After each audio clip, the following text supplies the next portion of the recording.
So these videos, when I said I'm going to show you how to put it in the Manatine, this is backwards, right? So you're going to, after you do your, is backwards because I'm going to show you how to put it in the Manatine. What I just showed you is how it comes out, obviously, of the oven. So I hope that made sense. So here's my bulk ferment dough.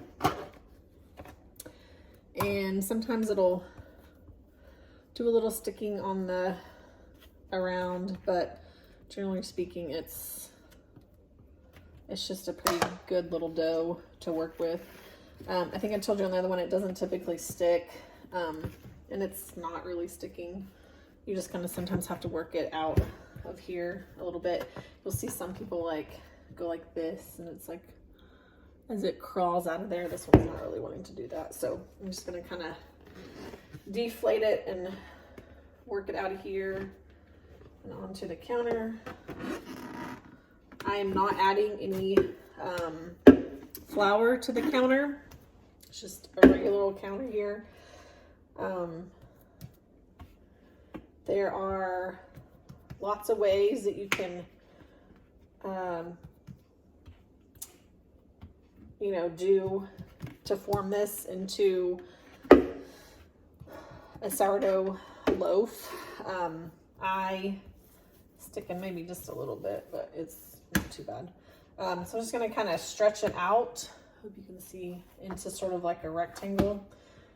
You can, again, you can watch other videos online how people do it.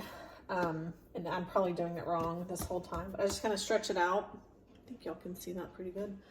I'm just going to take this corner into the middle, this corner into the middle, and this just kind of take it up, and then just sort of like roll it. There's no right or wrong here of how to do that. Just gonna roll it. This is a little sticky today, so I just kind of pull it towards me and just kind of reform it into a ball. Just kind of pull it towards me, just kind of reform it into a ball. It'll get a little less sticky as you kind of work with it.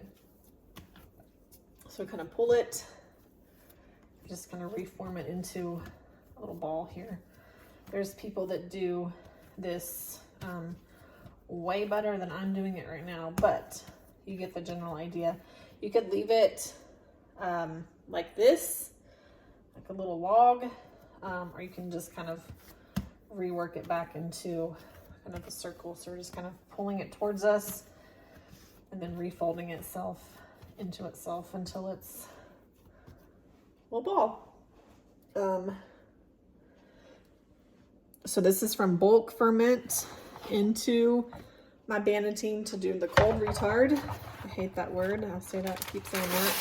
So some people don't cover their Bannatyne with parchment. I like to cover it with parchment because this is just fabric on here, and the dough, in my opinion, would stick to it. So I just push the parchment into the bottom. Just get your dough up off the counter. Again, there's people that do this probably a lot more professionally than me, and that's it. So there is the loaf in the Bannatyne, and then we're going to cover it up with, see if I can get in here without getting goop everywhere. I'm going to cover it up with one of the hair net things. This is food safe, but they look like little hair nets that you get from Amazon. So just open it up, fit it over your Bannatyne, and there you go.